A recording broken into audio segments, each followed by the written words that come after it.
Bro, apparently this Mexican drug dealer, whatever the fuck you wanna call it. She a part of the cartel, nigga. It don't matter what you call her. She the fucking cartel. It don't matter. It really don't matter, bro. Apparently she likes to have sexual intercourse with dead bodies that she just killed.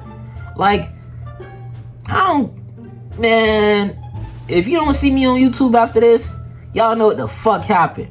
I really miss my nigga. Bitch, what?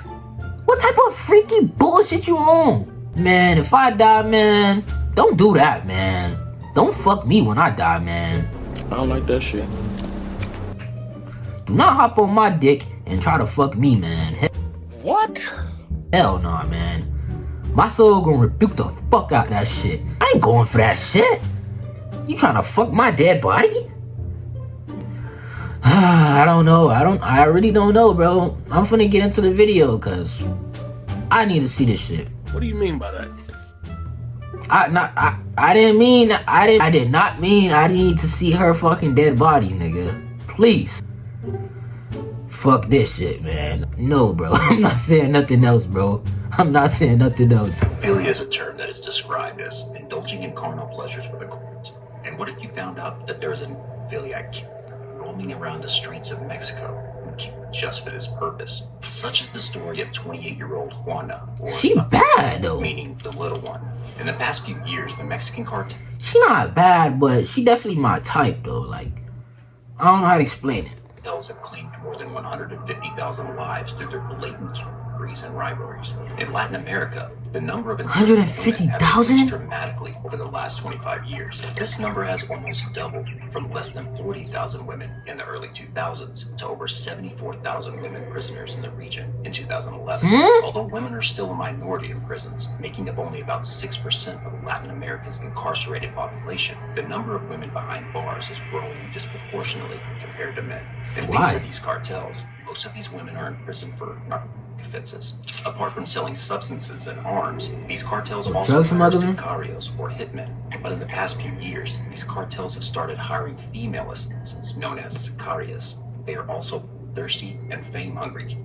Many sicarias post their photos with guns on social media sites. They also flaunt their money and even tigers. Most of these women aren't in prison for large-scale trafficking or violent offenses, but rather for non-violent offenses related to micro-trafficking and small-scale possession of illegal substances. While there are some exceptions, women often enter the illegal substance trade as small-time mules and have little chance of advancement in terms of economic income and decision-making power. Like Griselda Blanco, boy. Poverty and crime because of their limited mobility.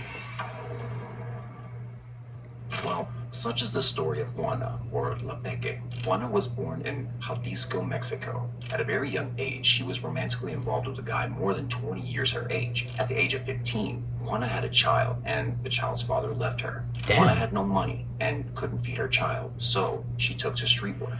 Gradually, she met one of the most technologically advanced Mexican cartels, called Los Zetas. I know them. That she worked in a bar where the feared Los Zetas charged 5,000 pesos bi-weekly. But the more the business earned, the more the bar was charged. Then a person would come and tell you, "We are from the Zetas, and you have to pay them money if you want to continue with your business." If the bar owner doesn't pay and doesn't close the deal, they're screwed, and the Zetas won't learn. But those who pay the amount receive protection. For the Zetas, it's just a matter of saying, "So-and-so is going too far." And at that moment, the hitman arrived to resolve things. But things were going to change for Juana. Her brother got into a mess with the cartel and was killed. She found out that her brother's wife and the Zetas commander who killed her brother had been dismembered and murdered. Damn. And when they met another Zetas commander, he asked them, "Do you know where your brother is? What's been done with him? Was he tortured?" Juana answered yes to the first two questions and no to the last one. That's good. Keep that consolation. You and your mom know where to go to cry, where to take a flower. Besides, you know that they didn't torture him. The Zetas commander told them. What's left to console? Juana thought, but didn't say anything. After this, Juana herself joined the cartel. In countries like Ecuador, Venezuela, Nicaragua, Panama, and Argentina, more than 80%. So let me get this right.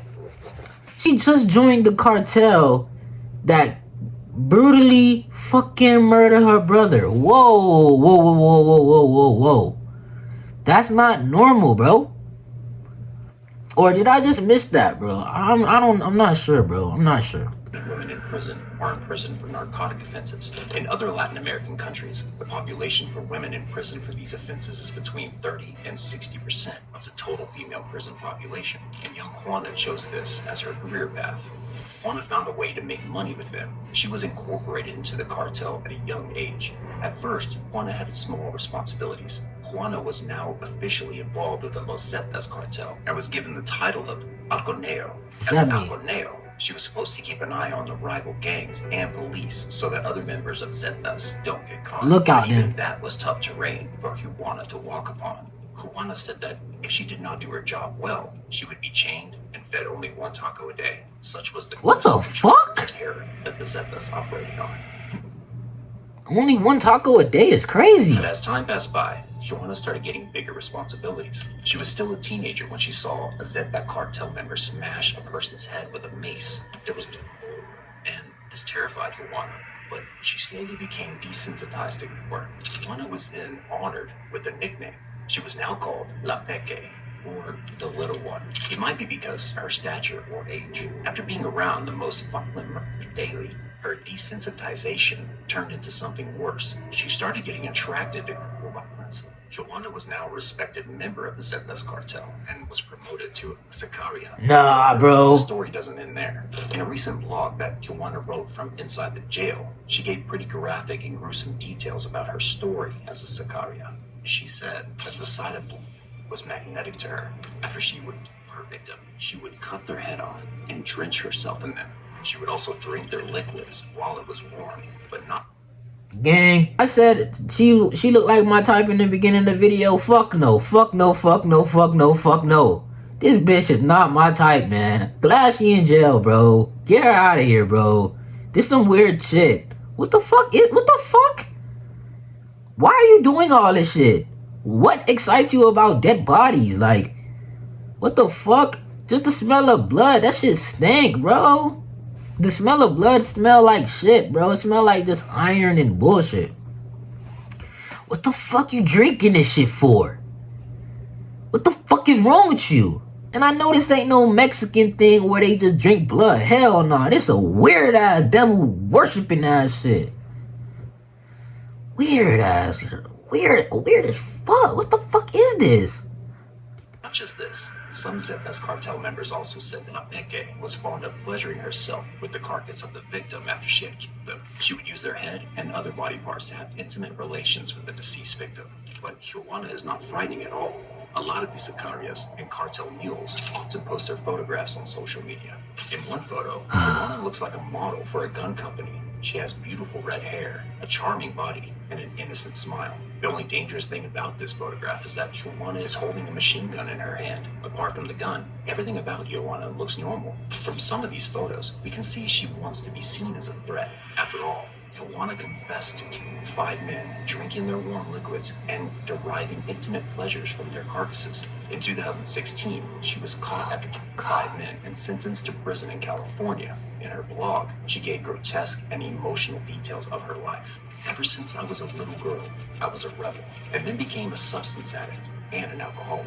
This throws light on why she was attracted to the cartel life, but these cases La get worse cocaína. from here on. She also wrote on her blog that after she saw a head crushed with a mace, she felt that she was scarred for life. I remember feeling sad and thinking, I did not want to end up like that. Maybe it was fear that provoked her to become as disturbed as her fellow cartel friends in order to avoid getting violent or murdered. But then as you continue to read her blog, you instantly realize how depraved she is. She continues, I feel excited by it, rubbing myself in it and bathing in it after killing the victim. And I even drank it when it was still warm. However, this is not the end of her story. Juana has Vampire herself in ass? the future. At the end of her blog, she writes, when I get out of prison, I can work again with the cartel, but I don't want to. This served me as an experience, and not so much because of the confinement. The confinement does not end you. The personal experiences that you lived while in confinement finish you off. Here in jail, my parents died, but when I leave here, I will leave with one hand behind and the other in front. I will find myself in great financial need, and who is going to pay me 8,000 pesos a day to just be on the street for 4 hours? It's always tempting to come back. Joanna is still lucky that she got to be a Sicarius. Most often, women in cartels are subjected to dangerous and victimizing roles. Whether young or elderly, women transport illicit substances by strapping them to their bodies, swallowing plastic capsules filled with these substances, or inserting these capsules into themselves. This becomes deadly if the substance-filled capsules burst while inside the body. The money they get for doing this is extremely low. A woman who works as a low-level mule may be subject to maximum prison sentence due to harsh narcotic laws of Latin America. However, the question remains, why do cartels hire women assassins? There are many answers to these questions. Some researchers say that in the past few years, men have died and most of their wives have been widowed and left with no money. And these widowed women then contribute to their husband's legacy. And there are other reasons too. In this falling economy where people are losing jobs and spending money, Bro, this kinda weird. these drug cartels offer an affluent amount of luxuries to the people. But these cartels don't usually hire educated people. They hire vulnerable people who would do anything for money. And that is a place where these hit women typically come. Most of these kids are either... If they getting anybody out the street, you know what the fuck that mean. Fucking crash dummies. Crash dummies. They gonna do anything to just crash and kill any nigga, bro. Like, just kill any nigga out there, bro. What the fuck? Most of these killers are either kidnapped from their households at a very young age, At a very young age, or they come from a place where they have no emotional or mental support from their family, or they come from elaborate prostitution rings. Many hit women have or fleeing husbands, and they have babies to feed. The cartels give them money, freedom, fame, and even a daunting stature in the criminal world. But these crimes committed by Juana are much more than just being a mule. Definitely. That bitch a vampire. An innocent girl who was lured into cartel life and taken to Mexico. She wasn't taking the shit. She ain't get lured into that shit. She wanted to do that shit. She wanted to drink them niggas' blood. She wanted to be like a fucking vampire off of fucking... What's that shit? She wanted to be like a vampire off of Twilight. Bombastic side eye.